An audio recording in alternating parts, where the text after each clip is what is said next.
Independence Hall.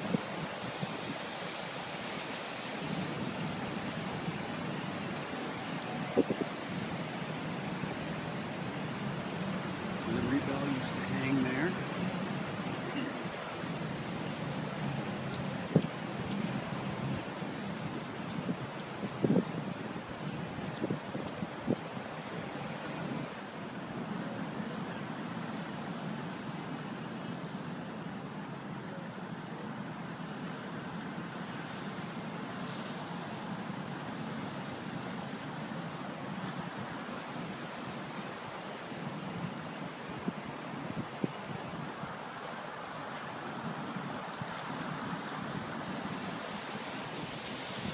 And Independence Hall then is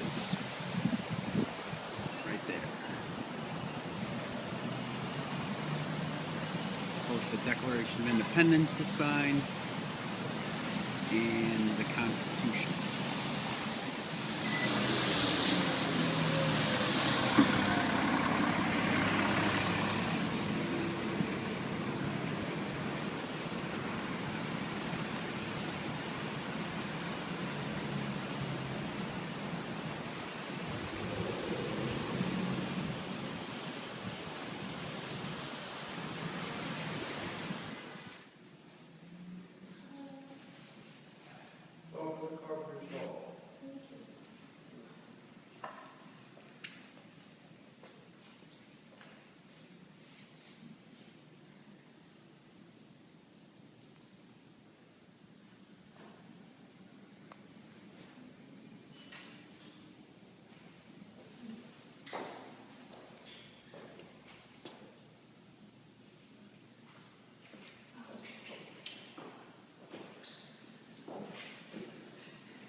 So the next time you look at a $10 bill, look at the guy on there. His name's Alexander Hamilton. He was not a president, but this was his baby right here. First Bank of the U.S., which he largely financed. So this, it's called City Tavern. It was a restaurant back in the day. It still is a restaurant. And John Adams, apparently this was one of his most favorite restaurants to eat at.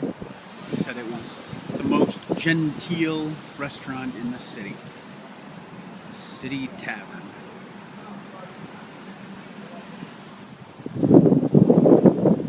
Good representation of what the streets look like. Here is an obviously old building, but I'm not sure what it is.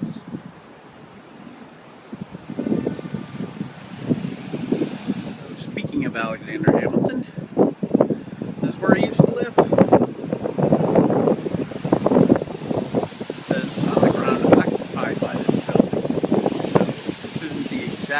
Same building, but this is where the man used to live. First Bank of the U.S. on your $10 bill. He paid for a lot of the supplies too for the Washington's army. So this is what the street would have looked like. These row houses.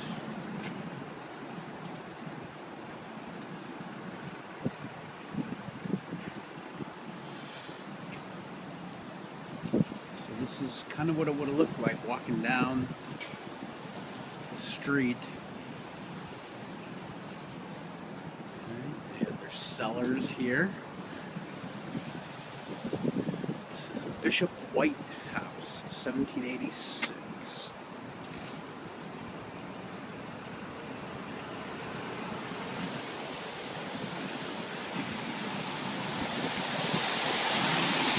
These would have been separate house. Shared a wall and then another house. Several stories. So they were narrow, but they were tall. And another house.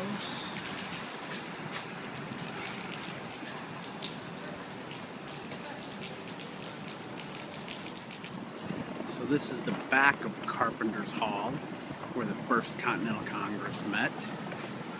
Saw the inside of that earlier. Here's the other side of the Second Bank of the U.S. This is where the government kept all of its money. Back then, money was based on you had to have the silver or the gold to back it up. Paper wasn't worth anything. So this is where the government kept their reserves of the gold and silver that made the money have worth.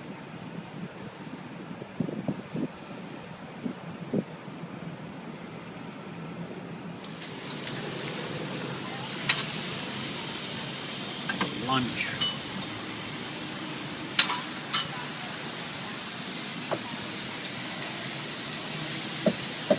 Showing the fifth graders in Chicago what a good lunch looks like.